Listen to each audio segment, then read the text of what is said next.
నా పేరు రాజేష్ వేమూరి. మాది కృష్ణా జిల్లా ఘంటసాల. మన ఆంధ్రుల రాజధాని అమరావతి.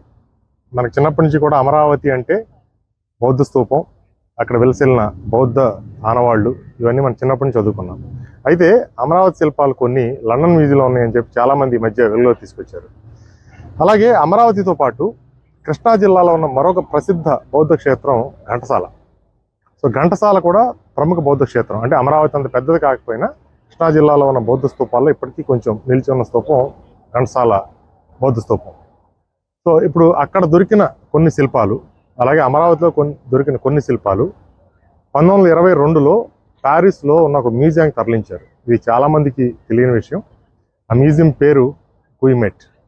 ఈ రికార్డు అంతా కూడా ఇది ఎలా రికార్డులోకి వచ్చింది అంటే, ఘంటసాల గ్రామంలో పండిత గొర్రెపాటి వెంకట సుబ్బయ్య గారు అనే ఒక రచయిత 1947లో ఈ వివరాలని రాశారు. తీసుకెళ్లిన వివరాలని రికార్డ్ చేశారు. ఇప్పటికీ ఘంటసాల గ్రామంలో రికార్డ్స్ అన్నీ ఉన్నాయి. సో దాన్ని ఆధారంగా చేసుకుని నేను ఒక 11 సంవత్సరాల క్రితం ప్యారిస్ వచ్చి ఇక్కడ మ్యూజియంలో ఉన్న స్ట్రక్చర్స్ ఇవన్నీ చూసి వాటిని అప్పుడు వెలుగులోకి తీసుకురావడం జరిగింది. ఈ బహుశా ఘంటసాల గ్రామం నుంచి ఇక్కడికి వచ్చి ఈ విగ్రహాలను చూసింది నేనే అనుకుంటున్నాను. నేను మరి ఇంకేమైనా చూసారేమో తెలియదు, సబ్జెక్టు కరెక్షన్. అలాగే దీని గురించి ప్రముఖ సంపాదకులు, ఆంధ్రపత్రిక సంపాదకులు నార్ల వెంకటేశ్వరరావు గారు ఒక పుస్తకంలో రాశారు ముందు మాటలో.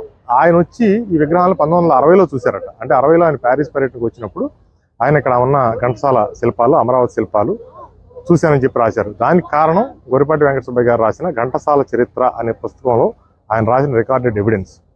సో మళ్ళీ ఇప్పుడు 2024 జూలై నెలలో మళ్ళీ నేను ఈ విగ్రహాలు చూడడానికి మళ్ళీ వచ్చాను ప్యారిస్కి.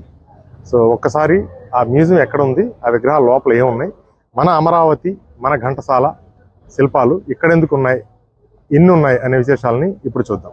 ఇదిగో ఇదే Musee National de Arts and Asiatiques Guimet. ఇదే గుయిమెట్ మ్యూజియం. ఈ లోపలే మన విగ్రహాలు ఉన్నాయి. సో ఒకసారి రండి, లోపలికి వెళ్ళి అక్కడ ఏమేమి ఉన్నాయి, ఎప్పుడు వచ్చినాయి అనే వివరాలని చూద్దాం.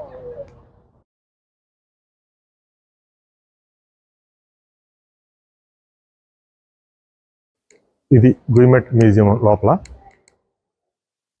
ఇవన్నీ కూడా ఏషియాలో ఉన్న రకరకాల దేశాల నుంచి తీసుకొచ్చిన విగ్రహాలు ఇవన్నీ.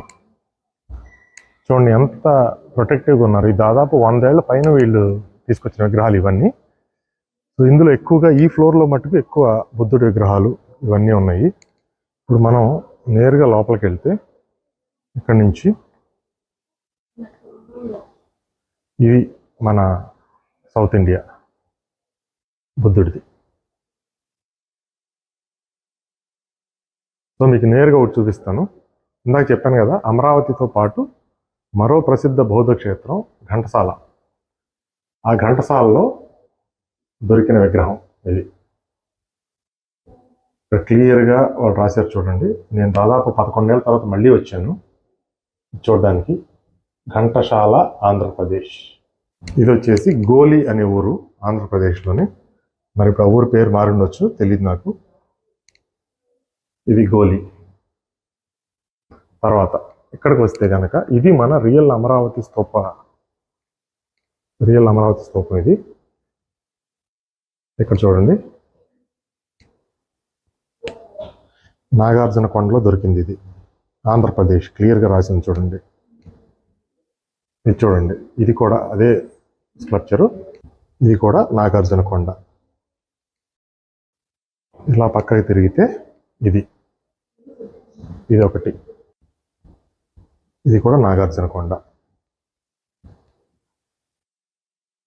ఇది చూడండి, ఇది కూడా బుద్ధుడి వృత్తాంతాన్ని చెప్పేది. అన్నీ కూడా మొహాలన్నీ చెక్కేసి ఉన్నాయి. అప్పుడు శిల్పాలన్నీ నాశనం అయినాయి కదా.